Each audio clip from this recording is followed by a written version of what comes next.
Well, the New South Wales opposition leader, Chris Minns, has spoken for the first time since revelations his political opponent, Premier Dominic Perrottet, once dressed up as a Nazi at a birthday party. Julia is on the Central Coast of New South Wales with more of the details.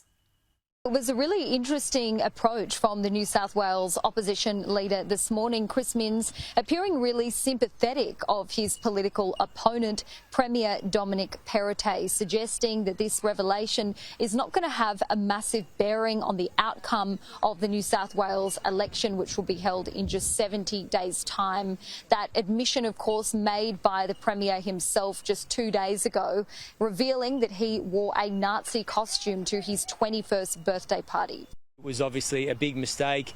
He's made an apology. I thought that the apology was sincere, that he told the people of New South Wales about on Friday, and I don't think it'll have a big impact on the New South Wales election on March the 25th. There are many other issues to speak about and debate as we get closer to polling day, whether it's the cost of living crisis, whether it's getting youth more engaged in sport and off the couches.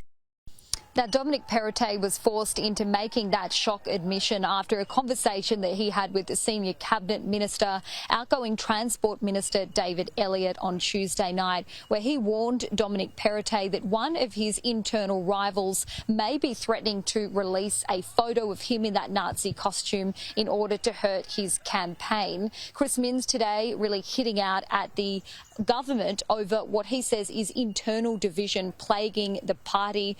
We know Dominic Perrottet has been at odds with some of his ministers in months gone by over issues like pre-selections and also his intention to reform the gambling industry. They seem hell-bent on destroying each other's political careers, and I think that is an issue for the voters of New South Wales. I mean, if they can't get united in the run-up to an election campaign, what hope have they got at being united if they win the election next year? I mean, at the end of the day, it doesn't seem to me as though they're a united political party that's focused on the issues affecting the people of New South Wales.